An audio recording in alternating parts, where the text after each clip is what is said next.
Olá pessoal, tudo bom? Espero que todos estejam bem. Iniciando, mais uma semana de aulas e dessa vez tendo que iniciar no modo remoto, novamente, mas faz parte, né? Esperamos que logo logo a gente esteja juntos. Pessoal, a gente vai estar iniciando essa semana conversando sobre sinais de pontuação, que foi algo que a gente detectou que precisamos reforçar, um pouco no nosso dia a dia, nos nossos estudos, que foi uma deficiência, uma pequena deficiência que a gente percebeu em vocês, de modo geral, alunos do sexto ou nono ano, nos testes de leitura e de escrita, tá bom? Então a gente vai estar dando início aqui, conversando um pouco sobre o que são sinais de pontuação, certo? Então, sinais de pontuação, pessoal, nada mais são do que sinais gráficos, que contribuem para a coerência, e aqui eu chamo a atenção de vocês para essas duas palavrinhas, a coerência e coesão de textos, bem como tem a função de desempenhar questões de ordem estilística. Pessoal, os sinais de pontuação, eu costumo falar que eles ajudam a aproximar a fala da escrita, certo? Então, eles são recursos que a gente utiliza para poder fazer essa aproximação da nossa fala para a escrita, certo? Por exemplo, durante as nossas falas, a gente faz algumas pausas. Na escrita, a gente também tem que fazer pausas. Nas nossas falas, a gente faz perguntas. Na escrita, a gente também faz perguntas.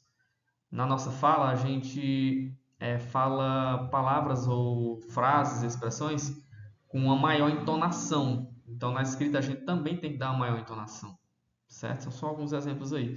E os sinais de pontuação têm justamente essa função, né? Que é de aproximar a fala em relação à escrita. Os sinais de pontuação, pessoal, são o ponto, o ponto final, a vírgula, o ponto e vírgula, os dois pontos, o ponto de exclamação, o ponto de interrogação, as reticências, as aspas, os parênteses e o travessão. Hoje eu não vou estar explicando todos esses para vocês. Não vou estar. Vou abordar apenas alguns, aqueles que eu considero principais dentro da proposta que eu pedi para vocês escreverem na semana passada, que foi justamente um texto narrativo. Então eu vou estar abordando mais aqueles que são mais assim presentes em textos narrativos.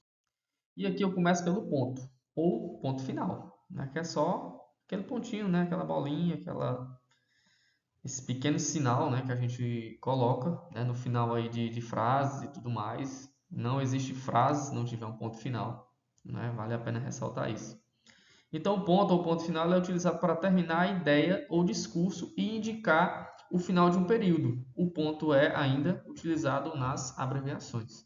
Pessoal, quando a gente termina um período, um parágrafo, uma frase, a gente obrigatoriamente tem que colocar o ponto final, tá bom? Isso é regra, isso é regra da língua portuguesa. Então, assim, temos que estar ligados nisso, certo? O ponto final ele vai ter essa função de encerrar um período, uma frase, não é?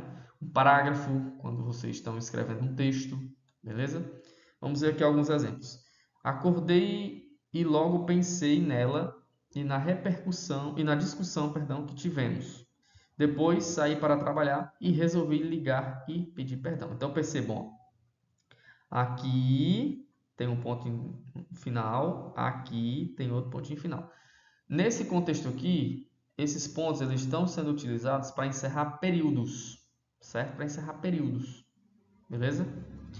Aqui nesse outro exemplo tem assim, ó, esse acontecimento remota ao ano 300 a.C. Aqui a gente tem o ponto com outra função, que é o quê? Para abreviações, certo? Então, ó, ao invés de eu escrever antes de Cristo, eu simplesmente coloco esse A minúsculo, o ponto, o C maiúsculo e outro ponto, e aí sigo a frase, normalmente, certo? E então, por isso que o ponto final também é utilizado nas abreviações. O próximo aqui, pessoal, é a vírgula, certo? A vírgula ela indica uma pausa, olha só, uma pausa no discurso. A vírgula, pessoal, ela é uma pequena pausa, certo? Ela não é uma pausa longa ou uma pausa um pouco mais extensa do que o ponto final, não. O ponto final, quando o ponto final está no meio, de um parágrafo, digamos assim, a gente faz uma pausa mais longa. A vírgula não, a vírgula a gente faz uma pausa curta, tá bom? Ela é utilizada para mudar, né, o significado quando não utilizada ou utilizada de modo incorreto. Então a gente tem que ter muito cuidado na utilização da vírgula, porque a gente pode mudar o sentido, né, de uma frase a partir da posição que a gente coloca a vírgula. Depois, em sala de aula, me perguntem, peçam para me explicar sobre a vírgula assassina, certo? Que é um exemplo bem interessante para a gente entender a importância, né, da colocação correta da vírgula. A vírgula também serve para separar termos com a mesma função sintática, bem como para separar elementos em frases. Então vamos entender aqui através dos exemplos. Vou precisar de farinha, ovos, leite e açúcar. Então, pessoal, nessa primeira frasezinha aqui, nesse primeiro exemplo, a gente tem o quê? Elementos com a mesma função sintática, termos com a mesma função sintática, certo? A pessoa está dizendo o que ela vai precisar, né? Possivelmente aqui para fazer um bolo, imagino eu, né? Farinha, ovos, leite e açúcar. Então, são elementos com a mesma função, não é isso? Então, a vírgula está apenas separando para organizar melhor essa frase, beleza? Segundo exemplo aqui, ó, Rose Maria, apresentadora do programa da manhã, falou sobre as receitas vegetarianas. Então, nesse caso aqui, a vírgula está separando esse trechozinho aqui do texto, certo? Somente para explicar quem é Ana Maria, certo? Está trazendo aqui quem é Ana Maria, tá bom? Então, está separando para dar essa explicação. No terceiro exemplo, nós temos, desta maneira, Maria, não posso mais acreditar em você. Nesse caso aqui, a vírgula está destacando a quem o interlocutor está se dirigindo, certo? Está se dirigindo a quem? A Maria, certo? Então, a vírgula está separando, ó, tem uma vírgulazinha aqui, tem outra vírgulazinha aqui, está separando, né, para indicar a pessoa a quem o discurso está se dirigindo. O próximo sinal de pontuação, pessoal, são os dois pontos, certo? Representado, né, por esses dois pontos, um embaixo e um em cima, né? Esse sinal gráfico é utilizado antes de uma explicação para introduzir uma fala ou para indicar uma enumeração. Vamos entender isso aqui melhor. Pessoal, quando a gente está escrevendo um texto narrativo, que foi o que eu pedi para vocês na semana passada no teste de escrita, muitos de vocês acabaram esquecendo a utilização dos dois pontos no momento de introduzir uma fala. E é algo fundamental, é algo crucial quando a gente vai introduzir uma fala dentro de um texto narrativo, a utilização dos dois pontos. Vamos ver esse exemplo aqui, ó. Joana explicou: não devemos pisar na grama do parque. Então percebam, para introduzir a fala de Joana, foram colocados os dois pontos aqui. Joana explicou. Aí, travessãozinho, que também é um elemento importante que a gente vai já conversar sobre travessão, é um elemento importante na hora de introduzir uma fala, né, dentro de um texto narrativo, a fala de um dos personagens, né? Então, colocou os dois pontos, colocou o travessão e aí sim destacou, colocou, né, a fala do personagem. Também é utilizado para introduzir, além da fala, né, para iniciar uma enumeração. Olha esse primeiro exemplo aqui, ó. Na matemática, as 4 operações essenciais são adição, subtração, multiplicação e divisão. Certo, pessoal? Então, ó, tá dando o quê? Uma enumeração. Tá enumerando quais são as 4 operações fundamentais da matemática. Por fim, ela pode ser utilizada para dar uma explicação, ó. Uma explicação. Descobri onde estava o livro, na mochila. Então, nesse caso aqui, a pessoa está explicando onde é que estava o livro, certo? Está dando uma explicação. Colocou também os dois pontinhos antes de destacar, antes de colocar essa explicação, tá bom? Próximo sinal, pessoal, é o ponto de exclamação, certo? Esse pontinho aqui, que ele tem um ponto, né, embaixo e essa barrinha, né, digamos assim, que sobe, né? O ponto de exclamação, pessoal, é utilizado para exclamar, né? Ele é bem claro, ele é bem objetivo, né? Para exclamar, para falar com maior ênfase, com maior destaque, certo? Então, ponto de exclamação é justamente para dar esse maior destaque na escrita, certo? Assim, ele é colocado em frases que denotam sentimentos como surpresa, desejo, susto, ordem, entusiasmo, espanto. Então, ó, quando a gente estiver escrevendo um texto narrativo, de novo, como aquele que eu pedi na semana passada, e vocês querem dar assim, uma maior ênfase, expressar esses sentimentos que eu destaquei aqui, surpresa, desejo, susto, ordem, por aí vai, é importantíssima a utilização do ponto de exclamação. Para a pessoa que for ler esse texto, ela possa entender que você está exclamando, está dando maior destaque para aquilo. E também na leitura, quando a gente for ler, que a gente se deparar com um pontinho de exclamação, a gente também precisa dar essa maior ênfase na leitura, tá bom? Quando a gente se deparar com esse sinal aí. Olha só os exemplos, pessoal. Que horror! Ganhei! Quieto! Certo? Então, ó, todos eles terminam com ponto de interrogação, justamente para expressar, não é? Nesse caso aqui, que horror, é tipo assim um espanto, né? Uma estranheza. Ganhei para expressar uma alegria, né? Quieto, que está expressando uma ordem, não é isso? Então tá aí a importância do ponto de exclamação. E também a questão da entonação da nossa leitura quando a gente se deparar, quando a gente estiver lendo um texto, que a gente se deparar com esse sinal de pontuação aí. O próximo, pessoal, é o ponto de interrogação, certo? É um dos mais fáceis aí da gente compreender, da gente entender, né? Melhor dizendo. Ele é utilizado para interrogar, ou seja, para perguntar. É simples, né? Utiliza-se no final de frases diretas ou indiretas livre, certo?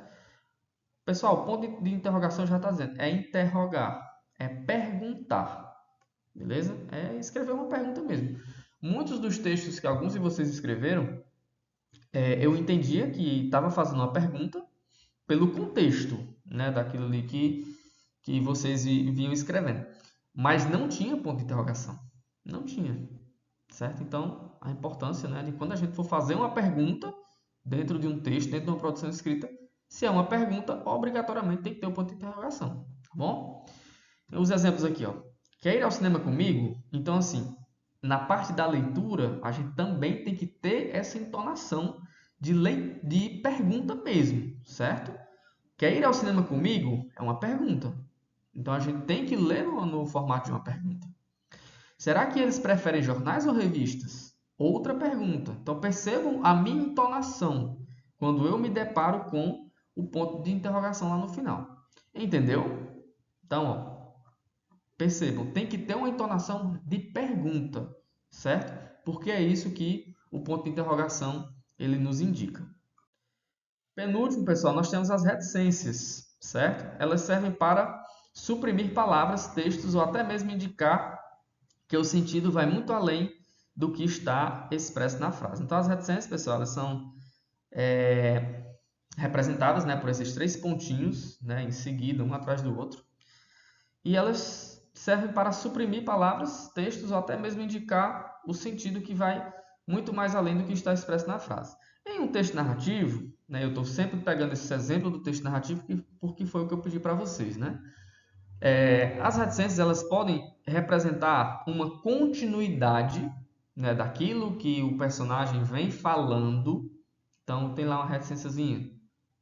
Pode estar representando uma continuidade, certo? Daquilo que vem sendo dito.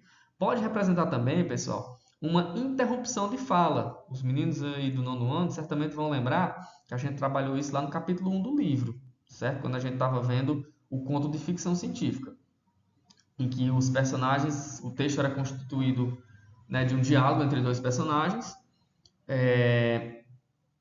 e as reticências elas foram muito utilizadas nesse diálogo para representar justamente essa interrupção. Quando um personagem estava falando, aí tinha lá uma reticênciazinha já emendava na fala do outro personagem. Por quê?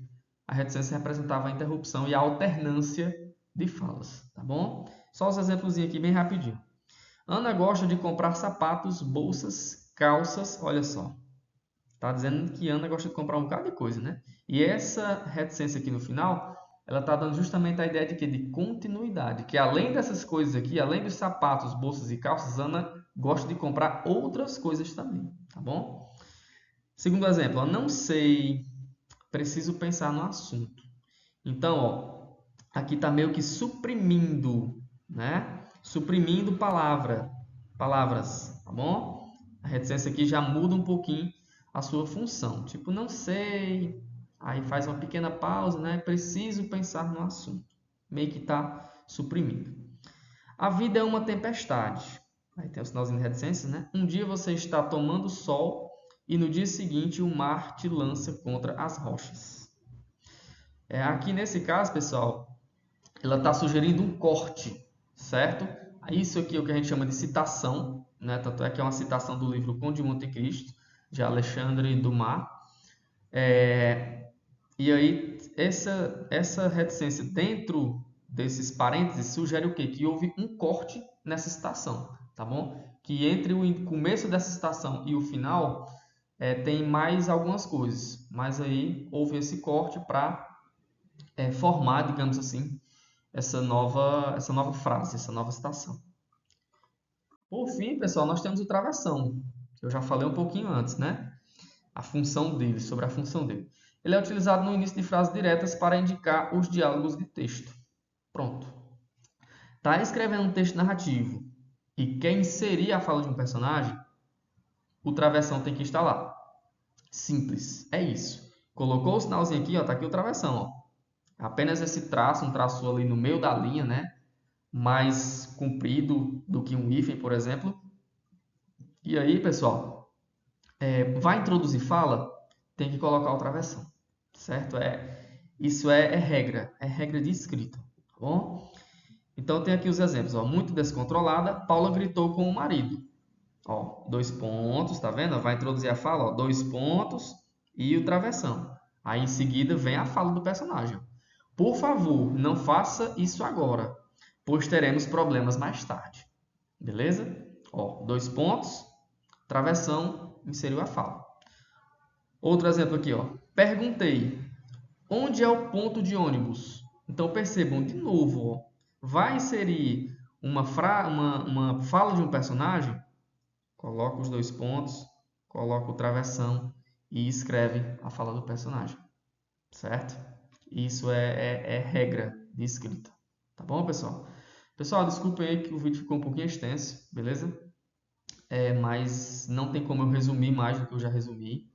Em sala de aula a gente vai conversar muito mais sobre sinais de pontuação. Aqui eu não trouxe todos, eu trouxe os principais, principalmente que a gente utiliza nos textos narrativos, beleza? Mas espero que vocês tenham gostado. Qualquer coisa assiste novamente, ou então vem no meu PV, vou estar encaminhando a atividade em anexo com essa videoaula também, tá bom?